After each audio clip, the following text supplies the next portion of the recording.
본격적으로 이제 26번째 말씀을 전하고자 합니다. 오늘 찬양을 시험과 하나님 아버지의 마음에서 들었는데, 그래도 찬양을 선택할 때 설교 주제와 좀 맞춰서 찬양을 준비를 하고 있어요. 그런데 가끔 저희 교회 찬양 인도자는 유튜브잖아요. 그러다 보니까 제가 못 따라갈 때가 있어요. 음도 높고, 또 어떻게 반복적으로 찬양을 이끌어갈지 찬양 인도자마다 스타일이 틀려서 조금 어려움인데, 그래도 저희 교회에서 최선의 방법은 이렇게 찬양을 드리는 게 최선의 방법이라는 생각이 들고, 훌륭한 또 뮤지션이 오지 않는 이상은 오히려 이 찬양하는 방법이 더 좋지 않을까, 그런 생각을 하고 있습니다. 오늘 말씀을 읽은 대로 창세기 22장 1절부터 24절 좀 긴 말씀이었는데, 시험과 순종 그리고 하나님의 마음이라는 제목을 가지고 하나님의 말씀을 전하도록 하겠습니다. 기독교인으로 우리가 살아가다 보면 특별히 20년, 30년 아니면 70년, 80년 하나님을 믿고 살아가다 보면 순간적으로 때로는 지속적으로 듣는 질문이 내가 고통당할 때 하나님은 어디에 계신가? 라는 질문을 던질 때가 있죠. 사실 이 질문은 저희들에게도 적용이 되지만 우리 이웃에 있는 미얀마를 볼 때마다 분명히 미얀마에도 많은 그리스도인들이 살아가고 있고 하나님 앞에 오늘도 예배를 드리며 나아가고 있지만 그들의 고통이 언제까지 있을까? 또 그들의 아픔이 하나님 그들의 아픔 앞에서 왜 침묵하고 계실까? 이런 질문을 하게 됩니다. 이 질문은 꼭 미얀마뿐만 아니라 성경 속에서 나타났던 이스라엘의 고통 속에서, 아니면 우리가 잘 알고 있는 대로 독일이 세계대전을 일으켰을 때 그 핍박 속에 있었던 유대인들이 질문을 던졌던 질문 중에 하나가 바로 하나님이 어디 계십니까? 라는 질문이죠.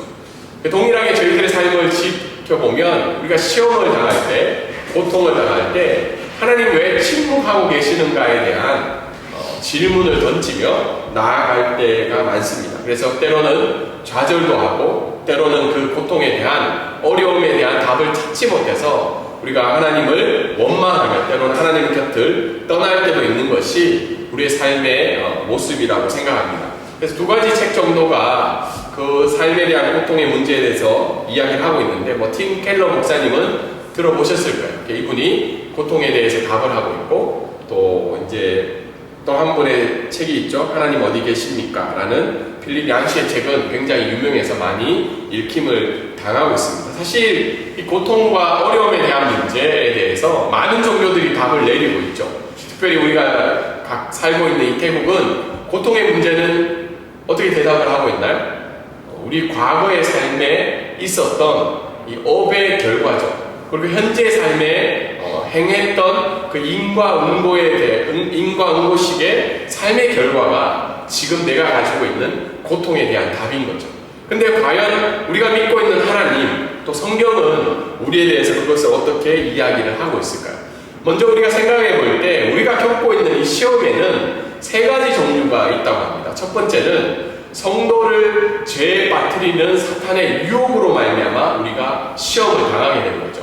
이것은 우리의 어떤 행한 결과가 아니라 어떻게요? 사탄이라는 영적 존재가 우리를 유혹해서 우리를 죄에 빠뜨리는 시험에 들게 한다는 겁니다. 두 번째는 뭐죠?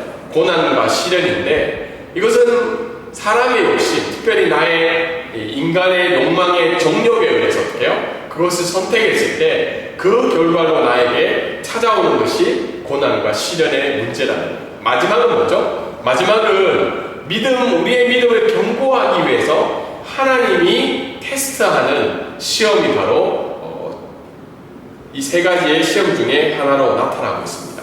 오늘 본문은 이 세 가지의 시험과 어려움 중에 어디에 포커스를 맞추고 있냐면 바로 세 번째, 하나님이 우리의 믿음을 견고하기 위해서, 또 우리의 믿음을 증명하기 위해서 주시는 시험 중에 하나로 나타나고 있습니다. 오늘 읽은 본문에 보면 한 번쯤은 다 들어보셨을 거예요. 아니면 10번, 20번 이상 들어봤던 본문 중에 하나가 바로 이삭을 제물로 드리는 내용이죠. 근데 이 본문의 핵심적인 것은 뭐냐면 하나님이 그 일을 아브라함에게 명령하고 있다는 겁니다. 여러분 잘 알고 있는 대로 창세기 11장부터 지금까지 26번의 아브라함의 설교를 들으면서 25년간에 어떻게 해요? 수많은 역경을 겪으면서 드디어 21장에 어떻게 해요? 하나님이 아브라함을 통해서 이삭을 낳게 하는 장면이 나오죠. 25년의 믿음의 여정 끝에 낳은 아들을 향해서 하나님이 하신 행동이 뭐예요? 시험이라는 거예요. 시험. 그게 좀 이해가 되나요? 하나님이 그렇게 아브라함을 25년 동안 창세기 11장부터 21장까지 끌고 가셨는데 마지막에 하신 일이 시험하셨다는 거예요. 이게 굉장히 아이러니한 질문 중에 하나라고 생각합니다. 그래서 오늘 본문을 말씀을 통해서 우리 첫 번째 말씀을 알 수 있는 것은 한번 같이 읽어볼까요? 자, 시작. 하나님의 시험은 우리의 믿음의 성장을 위한 것입니다.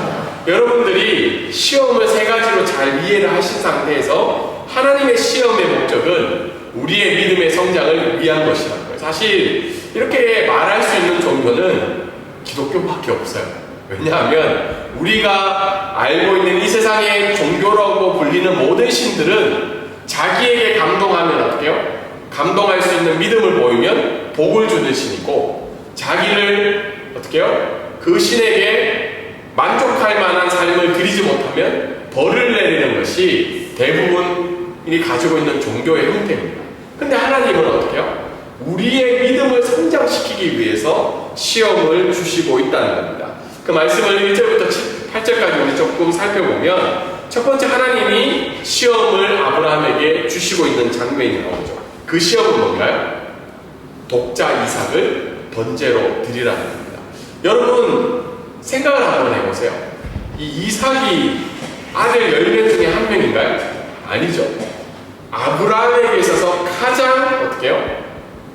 소중하고 자기의 삶이 어쨌든 전부이고 25년간 하나님을 믿고 따라갔던 결과물로서 얻은 것, 그 이삭을 바치라는 시험을 하고 있습니다. 요즘 말로는 뭐예요? 역대급 시험이에요. 역대급. 그냥 지나갈 수 있는, 뿌리칠 수 있는 시험이 아니라 어쩌면 아브라함이 감당할 수 없는 최고의 시험을 하나님이 이야기하고 계십니다. 그러면서 그 아브라함에게 하나님은 시험을 내리셨는데 그 다음 이삭의 반응은 어떤가요? 여러분, 이삭의 반응 3절부터 6절까지 나오고 있죠. 모리아 산으로 아브라함과 이삭이 걸어가고 있죠. 근데 놀랄만한 건 하나님이 아브라함에게 시험을 내리시고 난 다음에 아브라함의 태도에 대해서, 반응에 대해서는 성경이 구체적으로 나오진 않지만 어떻게 해요? 3절에 보면 아침에 일찍 일어나라고 이야기하고 있죠. 성경에서 아침 일찍 일어났다는 말은 그만큼 결정이 빨랐다는 것을 의미하고 있는 겁니다. 그래서 아브라함은 어떻게 해요? 어떤 반응과 대꾸를 하지 않고, 물론 내면의 마음은 모르겠어요. 근데 성경에 나타난 본문은 아브라함의 순종밖에 나타나고 있지 않죠. 사실 우리가 보기에는 야, 아브라함 좀 너무 냉정한 거 아니야? 하나님이 그걸 얘기했는데 그 중간에 아무런 갈등과 고민이 없이 저렇게 순종할 수 있다? 받아들일 수 있으세요? 굉장히 어렵죠. 만약에 저는 아이가 3명이에요. 저기 앉아있죠. 1호, 2호, 3호. 셋 중에 하나님이 뭘 요구를 했어요. 아브라함처럼 할 수 있었을까? 제가 단언컨대 아침에 일찍 못 일어날 것 같아요. 밤새도록 고민하다가 또 이 사람 저 사람 만나서 어떻게 해요? 조언을 구하고 또 나름 금식하며 기도하고 차의 길 미루다가 결정할 수 있을까? 그게 이제 제 마음이었다는 거죠. 그러면서 어떻게 해요? 준비를 다 하고 난 다음에 이제 모리아 산으로 올라가는데 종이 묻죠. 번제물이 뭡니까? 그러니까 아브라함이 어떻게 대답하고 있나요? 우리가 너희에게로 돌아올 것이다. 이 말을 하고 있는 거예요. 우리라는 말은 누구예요? 아브라함과 이삭이 돌아오게 된다는 거죠. 그래서 이것은 히브리서 말씀에 의하면 아브라함 마음 가운데 부활에 대한 소망이 있지 않았을까? 히브리 기자는 이렇게 이야기를 하고 있습니다. 그런데 더 이제 엄청난 질문이 다가오는 거예요. 7절, 8절에. 누가 물어요? 이삭이 묻는 거예요. 이삭이 아버지 다 준비했는데 번제물이 어디 있습니까? 양이 어디 있어요? 그 얘기를 들었을 때 어떤 마음이 들어요?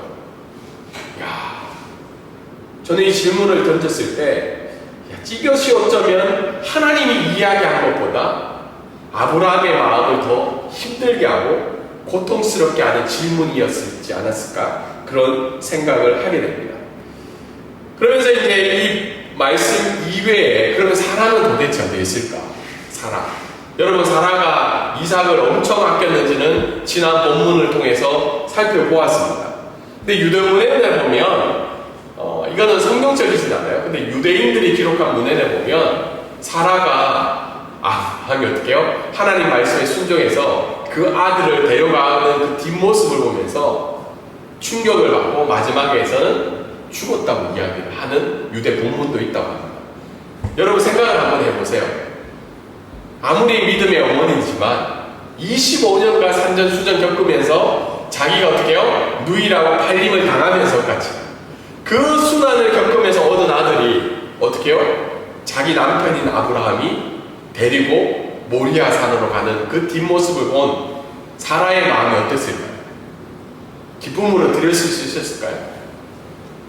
그래서 많은 성경학자들은 그 뒷모습을 보며 또한 모리아 산으로 가는 그 일정들 가운데 인내하며 기다리며 통곡하는 것이 바로 사라의 모습이었지 않았을까, 그런 이야기를 하고 있습니다. 오늘 말씀을 통해서 한 3가지 정도를 살펴보고자 하는데, 첫 번째는 믿음의 여정 속에 믿음의 여정 마지막 끝에 찾아오는 시험이 있다는 거예요. 다르게 이야기해서 내 인생의 최고의 순간에 하나님은 여전히 우리를 시험하신다는 거예요. 12장 1절 우리가 읽은 창세기 본문에 보면 하나님이 어떻게 해요? 내가 지시하는 너의 가족, 친척, 아비 집을 떠나서 내가 보여줄 땅으로 가라고 이야기하는 거죠. 그래서 아브라함은 그 말씀에 순종해서 어떻게 해요? 25년간 지금까지 걷다가 드디어 아들을 낳았는데 하나님이 마지막으로 다시 한번 이야기해요. 가서 내가 일러준 그곳으로 가라는 거죠. 누구랑 함께요? 이삭과 함께.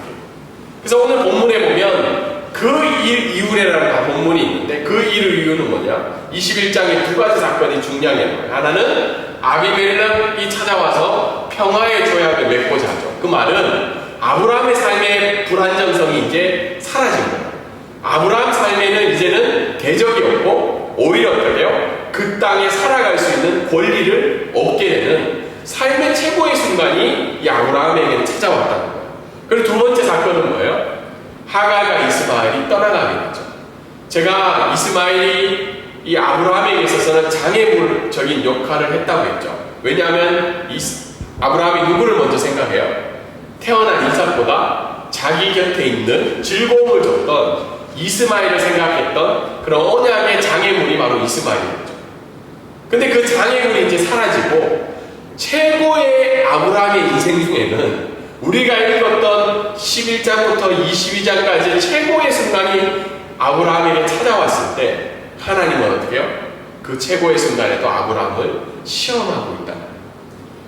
그래서 우리는 가끔 하나님으로 받는 시험을 당할 때 인과응보적인 신앙을 버려야 해요. 그게 뭐냐면 때로는 우리가 시험을 당하면 어떤 생각이 들어요? 내가 하나님 앞에 뭐 죄를 지었나? 내가 하나님 앞에 어떻게 해요? 뭔 잘못을 했나? 하나님 왜 이러시지? 근데 그 시험의 목적은 인과응보적인 시험이 아니라 우리의 믿음을 하나님 앞에 더 강화시키기 위한 시험이라는 거예요. 그래서 여러분들이 하나님으로 받던 시험을 당할 때 버려야 될 게 뭐냐면 내가 죄를 짓지 않았고 내가 하나님 앞에 최고의 순간으로 하나님 앞에 드려진 그때에도 하나님은 우리를 시험할 수 있다는 거예요. 두 번째 말씀은 모두에게 있는 모리아 산으로 가는 시험의 여정이 있다는 겁니다. 여러분, 하나님이 시험을 하시는데 어디로 가라고 이야기해요? 모리아 산으로 가라는 거죠. 모리아 산은 아브라함이 있었던 그곳에서 모리아 산까지는 80km 정도 떨어진 곳이라고요. 약 3일의 여정 동안 걸었다고 오늘 본문이 이야기하죠. 근데 성경학자들은 7일 정도 걸린다고 해요. 실제적으로. 그만큼 아브라함이 어떻게 갔다는 거예요? 빨리 갔다는 거예요. 뒤도 안 돌아보고 어떻게 해요? 그 하나님의 말씀을 걸어갔다는 거죠. 그래서 오늘 본 말씀 가운데 우리가 알 수 있는 것은 시험은 단회적인 것이기도 하지만 우리의 삶의 긴 여정에 늘 존재한다는 겁니다. 근데 이 시험은 때로는 잔인하게 찾아온다는 거예요. 여러분, 아무리 아브라함이 태국말로 땅짜입니다. 땅짜. 그러니까 결심해서 걸어갔다 하지만 그 3일의 여정 동안 어떤 마음이 들었을까요? 걷는데 한 번도 생각 안 하고 가자 해서 갔을 것 같아요. 그 모리아산으로 가는 시험의 여정 속에 소망과 불신의 마음이 계속해서 일어났다는 거예요. 하나님이 이 일을 해결해 주실 거라는 소망도 있지만 그 마음 한편에는 어떻게요? 하나님을 향한 불신의 마음도 있다는 거예요. 왜냐하면 누구를 번제로 드리라는 거예요? 이삭을 드리라는 거죠. 그 당시에 인신제사가 유행했다고 합니다. 그런데 아브라함 마음 가운데는 하나님이 이렇게 잔인한 방법으로 이삭을 죽이실 거라는 불신의 마음도 있었다는 거죠. 그래서 그 3일의 기간 동안 어떻게 해요? 끊임없는 질문 속에서 하나님은 누구신가? 하나님은 어디에 계신가? 그 질문을 던지면서 그 길을 걸어가고 있다는 거예요. 이 말씀을 우리에게 적용해 보면 우리 인생은 모두가 모리아산으로 걸어가야 되는 여정이 있다는 거예요. 하나님 천국에 들어갈 때까지. 그 여정 속에서 어떻게 해요? 그 시험을 당할 때 우리의 내면은 어떻게 해요? 어때요? 뒤도 안 돌아보고 하나님이 명하신 것들을 걸어가나요? 아니죠. 그 삶 속에서는 끊임없는 질문 속에서 때로는 그 시험이 우리의 인생에 잔인할 정도로 가족을 통해서든지 주변을 통해서든지 아니면 내 옆에 있는 배우자를 통해서든지 그 질문은 우리 가운데 늘 존재한다는 겁니다. 근데 오늘 말씀이 우리에게 위로가 되는 것은 뭐냐면 모리아라는 이름이에요. 모리아는 무슨 뜻이라는 거예요? 히브리어로 두 가지 단어가 합쳐졌다고 해요. 제가 기억은 잘 안 나요. 이 두 가지 단어가 뭔지는. 근데 결론은 모리아의 뜻은 하나님이 지켜보신다.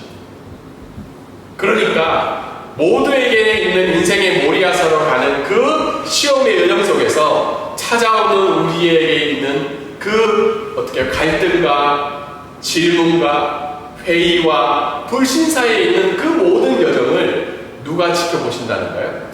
하나님이 지금도 지켜보고 계신다는 거예요. 그러면서 우리가 알 수 있는 것은 그러면 하나님 왜 이 시험을 주셨냐? 그 시험의 목적은 믿음의 증명이라는 거예요. 아브라함에게 찾아온 시험의 위기는 내 아들 이삭이 문제가 아니고 누구의 문제라는 거예요? 나와 하나님과의 문제라는 거예요. 왜냐하면 이삭이 아브라함에게 어떤 존재라는 거예요? 내 인생의 가장 중요한 위로와 소망이 되는 존재였기 때문이죠. 근데 하나님은 뭐예요?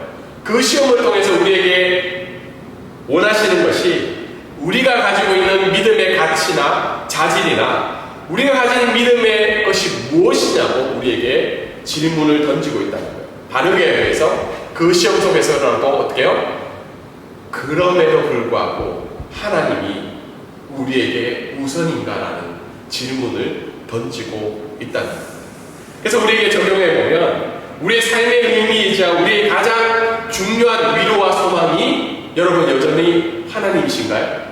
내가 비록 실패하고 좌절하고 때로는 나에게 가장 중요한 것들을 하나님 앞에 내어놓아야 한다는 그 중요한 순간에도 하나님이 여전히 우선이냐고 우리에게 질문을 던지고 있다는 거예요. 근데 가끔 우리가는 잘못 생각할 때 어떻게 해요? 우리가 그 시험을 통과하고 나면 하나님이 어떻게 해요? 무언 큰 것으로 보상해 준다고 생각할 때가 있어요. 그것도 어떻게 해요? 인과응보의 시간이라는 거예요. 하나님은 시험을 통과한 자들에게 복을 주시기 위해서 우리에게 시험을 주시는 것이 아니라 내가 어떤 순간에서도 환경 속에서도 하나님 그 자체가 우선인가를 우리에게 질문을 던지고 있다는 거예요. 저희 어머니가 이제 믿음의 어머니거든요. 저에게 있어서 이제 가장 어쨌든 믿음의 유산을 많이 주신 분이 어머니인데, 어머니가 정말 한평생 인생의 굴곡을 엄청 겪으셨어요. 사장님의 아내로도 계시다가 다른 사람 일을 도와주는 그 역할까지 삶의 여러 굴곡을 겪으셨는데, 한 60세 조금 지나서 어머니가 암에 걸리신 거예요. 암에. 암에 걸리셔서, 근데 어머니가 어떻게 해요? 뭐 제 아내랑 통화를 했던 것 같은데 저희 형수님은 붙들고 우신 거예요. 하나님, 내가 하나님 앞에 뭘 그렇게 잘못해가지고 이런 시험에 들게 하십니까? 나는 하나님 앞에서 그 믿음을 지키기 위해서, 이 가정을 지키기 위해서 수많은 굴곡의 세월을 겪으면서 그 기간을 겪었는데 결국 하나님 저에게 왜 암을 걸리게 하셨냐는, 그러면서 어머니가 시간이 다 지나면서 그 과정을 겪으면서 하나님 앞에 답을 얻은 거죠. 그것은 뭐냐면 암에 걸리는 그 순간에도 하나님이 여전히 지켜보고 계시고 하나님만이 우리 어머니의 인생의 우선이라는 것을 오랜 시간을 겪으면서 하나님 앞에 고백하는 것을 아들인 제가 지켜보게 되었다는 겁니다. 두 번째, 오늘 말씀을 통해서 우리가 알 수 있는 것은 하나님에 대한 시험에 대한 우리의 합당한 반응은 뭐예요? 순종이라는 거예요. 그래서 오늘 말씀이 길어서 제가 짧게 넘어갈게요. 이삭의 그 얘기를 듣고 이제 이삭을 제물로 바치는 아브라함이 나오고 있죠. 그러면서 그런데 갑자기 하나님 어떻게 해요? 개입하시죠. 아브라함아 멈춰라는 거예요. 그래서 그 시험을 통과하게 되면서 아브라함이 어떻게 해요? 그럼 양이 어디 있습니까? 그러니까 하나님이 어떻게 해요? 순양을 준비해 놓고 있죠. 그래서 여호와 이레의 하나님을 고백하게 됩니다. 사실 이 본문은 결국은 어떻게 해요? 대속의 제물로 우리의 인간의 죄를 대신해서 죽으시는 예수 그리스도를 표현하고 있는 거죠. 그러면서 하나님이 이제 아브라함을 향해서 너희가 시험을 통과했는데 너 이제 내가 인정해 줄 수 있어라는 이야기를 하고 있죠. 그 인정이 뭐예요? 내가 이같이 행하여 내 독자도 아끼지 아니하였은지 너의 인생의 목적과 신앙의 고백이 나라는 것을 하나님이 이제 받으셨던 거죠. 그러면서 하나님이 17절과 18절에 다시 한 번 더 아브라함을 향해서 복을 선언하고 있습니다. 그리고 이 시험이 끝난 다음에 어떻게 해요? 아브라함이 종을 데리고 부엘셀바로 나오기 시작합니다. 그런데 참 아이러니한 것은 19절에 이삭의 이름이 나타나지 않는 거예요. 19절 말씀에. 그래서 앞에서 본문의 말씀에 드렸던 건 시험의 중요한 핵심은 이삭이 아니라 하나님과 아브라함의 관계의 문제였다는 거죠. 그리고 난 다음에 뜬금없이 나홀의 후회에 대해서 20절부터 24절까지 나오고 있습니다. 근데 왜 이 본문이 뜬금없이 나오냐면 24장에 나오는 이 이삭의 아내 리브가의 존재를 드러내기 위해서 하나님이 이 본문을 기록하고 있습니다. 그러면서 오늘 말씀에 보면 순종은 어때요? 실질적인 믿음의 행동이라는 거예요. 여러분 순종하면 기도하고 하나님 앞에 나아가야 된다 생각하는데 그게 아니라 순종은 실제적인 믿음의 행동이라는 거예요. 9절부터 10절에 보면 여러분 본문에 보면 이렇게 나오죠. 하나님이 그에게 일러 주신 곳에 이른지라 이에 아브라함이 어떻게요? 그곳에 제단을 쌓고 나무를 벌려 놓고 그의 아들 이삭을 결박하여 제단 나무 위에 놓고 손을 내밀어 어떻게요? 칼을 잡고 그 아들을 잡으라. 제가 빨간색으로 친 게 다 뭐예요? 동사예요. 동사. 아브라함은 그래 하나님 드리겠습니다 이게 아니라 실제적인 구체적인 믿음의 행동을 하나님 앞에 드려지고 있다는 거예요. 그래서 여러분 가끔 우리가 시험 당하거나 하나님 앞에 순종한다 할 때 기도만 할 때가 90% 아니면 생각만 할 때가 90%. 그래서 기도는 영적인 동기를 우리에게 부여하지만 하나님의 마음을 알게 하지만 믿음의 실제적인 행동은 어떻게 해요? 하나님께 순종으로 나타나고 있다. 지금 오늘 말씀을 들으면서 아니면 여러분 삶들 가운데 하나님이 들려주시는 하나님의 마음이 있을 거예요. 근데 그때 기도에만 멈추는 것이 아니라 어떻게 해요? 오늘 본문에 나온 9절과 10절에 나온 믿음의 실제적인 행동이 나올 때 그것이 하나님 앞에 순종으로 여겨진다는 겁니다. 두 번째 믿음의 순종은 여호와 이레에 기반한다는 거예요. 여러분 아브라함이 장작을 쌓을 때 무슨 생각했을까요? 하나님 여기서 좀 불러주시지 않을까? 그런 생각하지 않겠어요? 그리고 어떻게 해요? 아들을 결박할 때 이쯤 되면 하나님 얘기하셔야 되는데 이제 얘기할 때 됐는데 어떻게 해요? 그리고는 칼을 끄집어냈을 때 어떻게 해요? 야, 진짜 얘기 안 하시네? 어떡할까? 그래서 칼을 들었을 때 아브라함이 어떻게 해요? 마지막까지 그 행동에 갔을 때 하나님은 어떻게 해요? 응답하신 거예요. 근데 우리가 이 본문을 읽었을 때는 하나님이 응답하신다는 건 알지만 아브라함의 입장에 있을 때 어떤 생각이 들었을 것 같아요?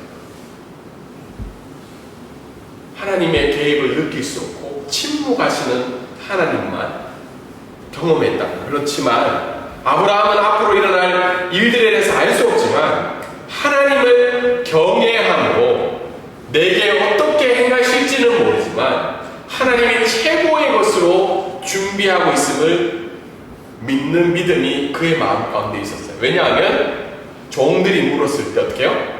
우리가 돌아오게 될 거라는 거죠. 이게 뭐냐면 여호와 이레에 대한 믿음이라는 거예요.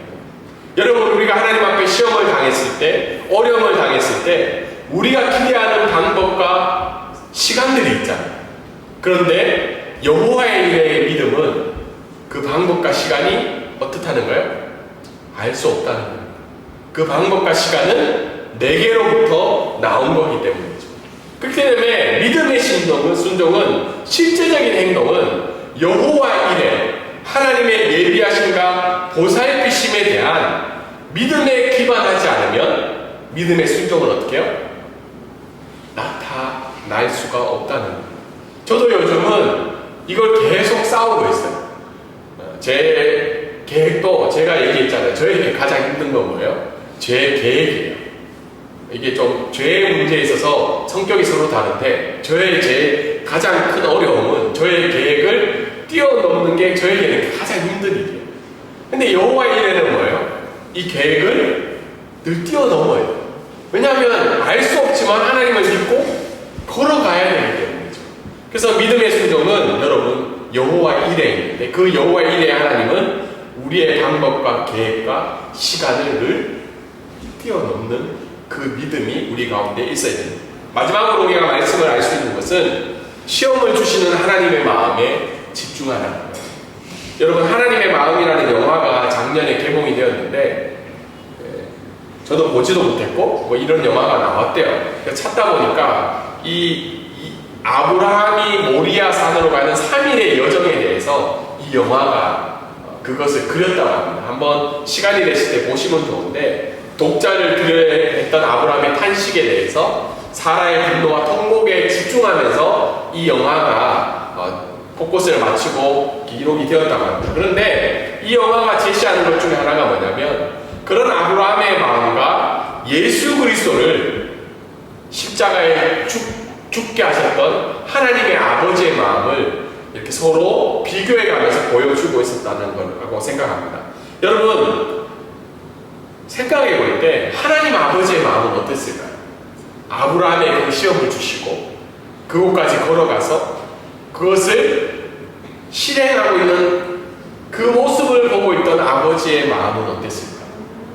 그리고 더 나아가서 독생자 아들 예수 그리스도를 우리를 위해서 아무런 가치 없는 우리를 위해서 죽이기 하는 그 아버지의 마음을 알 때 우리가 그 시험을 극복하고 믿음의 행동을 할 수 있었다는 겁니다.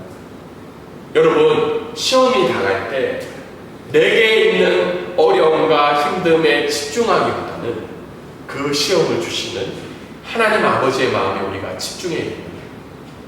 그 마음을 우리가 고백하려면 어디에 집중을 더 해야 될까요?